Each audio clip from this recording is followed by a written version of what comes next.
चुनाव में मुद्दों पर कम, जाति पर ज्यादा रस्साकसी दिखाई देती है। देश में भले ही जातिगत जनगणना नहीं हो पा रही हो, लेकिन सभी राजनीतिक दल जातिगत व्यवस्था का खासा ध्यान रखते हैं और जिसका फॉर्मूला ज्यादा फिट बैठता है उसी की सरकार भी बन जाती है। अब यूपी में पहले और दूसरे चरण में जाट और मुस्लिमों की संख्या अधिक थी तो हिंदू मुस्लिम वाला फॉर्मूला वहां पर चला, लेकिन तीसरे चरण से यादव और गैर यादव ओबीसी की सियासी तिकड़मबाजी का खेल भी शुरू हो गया है।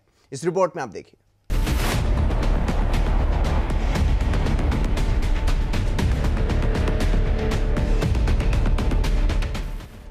देश के किसी भी राज्य में होने वाले चुनाव में जातियों का विशेष महत्व होता है।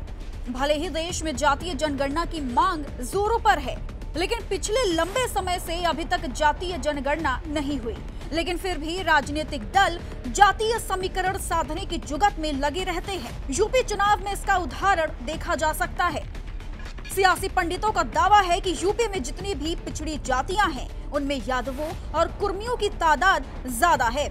सीएसडीएस के आंकड़ों के अनुसार ओबीसी जातियों में 20% यादव हैं, तो वहीं प्रदेश की कुल आबादी में यादव 11% हैं। गैर यादव ओबीसी जातियों में कुर्मी, कुशवाहा, मौर्य, शाक्य, सैनी, लोधी, गढ़रिया, मल्लाह, निषाद, बिंद, तेली, जाट, कुम्हार, कहार, नाई, चौरसिया, राजभर, गुर्जर जैसी कई जातियां हैं जिनका चुनाव में साफ तौर पर असर दिखाई देता है। यूपी की राजनीति में यादव और गैर यादव ओबीसी की अहमियत यूं तो हमेशा रही है, लेकिन गैर यादव ओबीसी के महत्व का पता तब चला जब बीजेपी ने यूपी में पहली बार कल्याण सिंह को चेहरा बनाया और साल 1991 में बीजेपी सत्ता में आई। इसके बाद से गैर यादव ओबीसी भाजपा की तरफ लामबंद दिखाई दिया।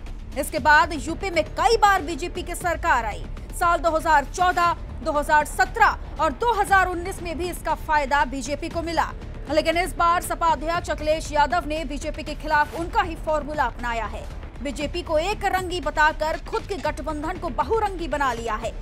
सपा ने पहले दूसरे चरण में प्रभाव रखने वाली पार्टी आरएलडी के साथ गठबंधन किया, तो तीसरे चरण के बाद से प्रभाव रखने वाले ओम प्रकाश राजभर, स्वामी प्रसाद मौर्य, धर्म सिंह सैनी, दारा सिंह चौहान जैसे नेता जो पिछली बार भाजपा के साथ थे, इस बार सपा के साथ हैं। इसके अलावा बसपा छोड़कर आए लालजी वर्मा, राम अचल राजभर भी सपा में है।